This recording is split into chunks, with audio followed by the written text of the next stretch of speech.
এটা পাহাড় না জান্নাত আমি তো বুঝতেই পারছি না। এই পাহাড়ে এই ফ্ল্যাগগুলো কেন টানানো হয়?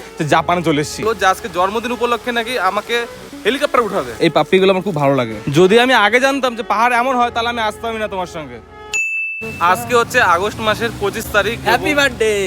তো যাই হোক, আজকে নাকি আমার হ্যাপি বার্থডে আমার মনে হচ্ছে না, কারণ আমি কিন্তু রুবেলদার সঙ্গে পুরো একটা জিনিস দেখাই, এইগুলো আমরা কত দিয়ে কিনি ভাই? এইসব ডগস কিন্তু আমরা 2000-3000 টাকা কিনে থাকি, কিন্তু এগুলো পাহাড়ে ফ্রি অফ কস্ট, লোকাল না, লোকাল।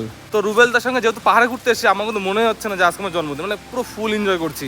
আর এখন সময় সকাল 12:30। রুবেলদা আমাকে বললো যে আজকে জন্মদিন উপলক্ষে নাকি আমাকে হেলিকপ্টার উঠাবে। তাই আমরা যে হোটেলে স্টে করেছি এখান থেকে হেলিপ্যাড কিন্তু মাত্র 10 মিনিটের রাস্তা। রুবেলদা যেন আজকে আমাকে হেলিকপ্টার উঠাতে পারে, আর পুরো খরচাটা কিন্তু রুবেলদা দেবে। রুবেলদা, তুমি কিন্তু বলেছো আজকে হেলিকপ্টার ঘুরাবা। অবশ্যই, চলো। এই বেশি দূর নাকি এখান থেকে? না না, একটু পাহাড়ি রাস্তা তো। হ্যাঁ হ্যাঁ, ওই আর কি। এই পাপ্পিগুলো আমার খুব ভালো লাগে। আর এদেরকে কুকুর বলবে না দয়া করে, সরি, ঠিক আছে? কিন্তু রুবেল জানো, এই পাপ্পিগুলো আমাদের ওখানে অনেক দাম।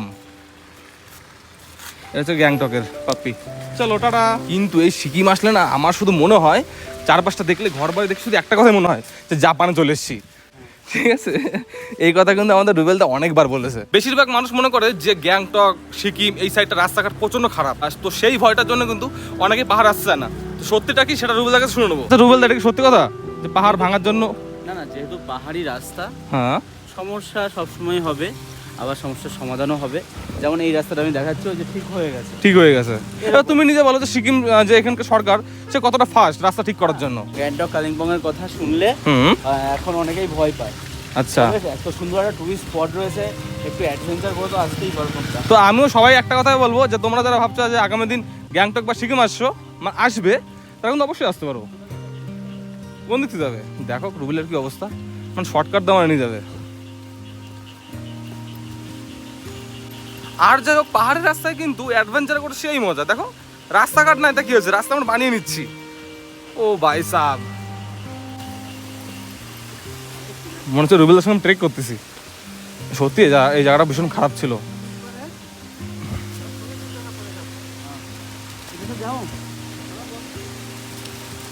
রাস্তা ঠিক হচ্ছে এখানে গাইস। অন্যান্য দিন আমরা সাইট সিন করি, আজকে কোনো সাইট সিন না, আজকে ডাইরেক্ট রিয়েল অ্যাডভেঞ্চার। আর সঙ্গে রুবেলদা বলেছে যে হেলিকপ্টারে চড়াবে। ও মাই গড, হেলিকপ্টার! প্রতিদিন যদি এরকম ভিউ পাওয়া যায় না, তো মন চায় বারবার যে পাহাড়ে আসতে। আমার না ভীষণ কষ্ট হয়ে গেছে, হাঁটতে পারছি না। আসলে এতটা তো হাঁটা অভ্যাস নেই, অনেকটা সময় ধরে হাঁটছি। ভেবেছিলাম আমাদের রুমের থেকে হয়তো হেলিপ্যাডের ডিস্টেন্স হবে হয়তো। আমরা দেখেছি 9 মিনিট, কত 900 মিটার। 900 মিটার, 900 মিটার আমার বাড়ি থেকে বেলে বাজার। হ্যাঁ, তো এখানে না আর হাঁটতে পারছি না, অবস্থা এখান থেকে চাকদা মনে হচ্ছে। একদম ভীষণ কষ্ট হয়ে গেলেও এত সুন্দর একটা দৃশ্য দেখার পর মন চায় আরো 5 মিনিট হাঁটি। এখানে ছিল ওই পাশটা না রুবেলদা? ওই পাশটা হবে, ওই ওই ওই রাস্তা ঠিকই আছে। কিন্তু অনেকে আমার কাছে জিজ্ঞেস করে যে পাহাড়ে এত সুন্দর করে এই ফ্ল্যাগগুলো কেন টানানো হয়, এর উত্তরটা কিন্তু আমি আজও পাইনি। রুবেলদা জানা আছে হ্যাঁ, এই পাহাড়ে এই ফ্ল্যাগগুলো কেন টানানো হয়? এই ফ্ল্যাগগুলোর মধ্যে ওনাদের একটা মন্ত্র থাকে। আচ্ছা, মন্ত্র। যেমন গীতার মধ্যে মন্ত্র থাকে, আচ্ছা, বিভিন্ন রকমের বইয়ের মন্ত্র থাকে, তো ওনাদের এর মধ্যে মন্ত্র থাকে।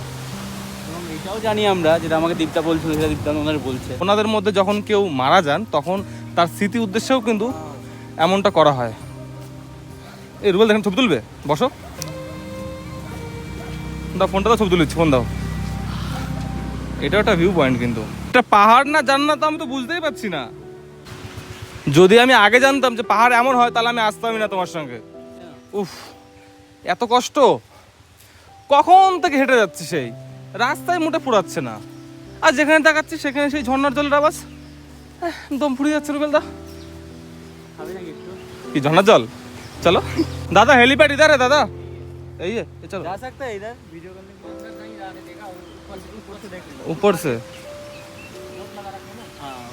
চলো চলো, উপর দিকে চলো। আর এই দেখো হেলিপ্যাড, টেন টেন।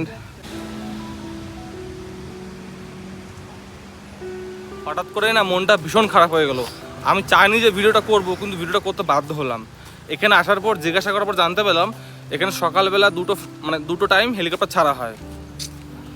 আর যেটা শিলিগুড়ি পর্যন্ত তোমাদের যেতে হবে, এখানে সাইট সিন কোথাও হয় না। মানে হেলিকপ্টারে করে কোনো সাইট সিন হয় না, জাস্ট আর ট্রান্সপোর্ট করা হয়। মানে এরকম একটা বাজে খবর দিলাম।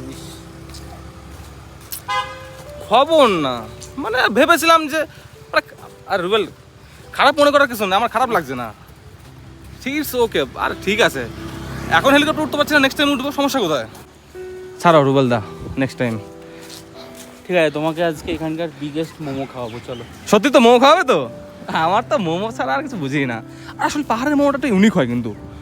ঠিক আছে দেখি, হেলিকপ্টার তো ওঠা হলো না, ব্যাড ল্যাক।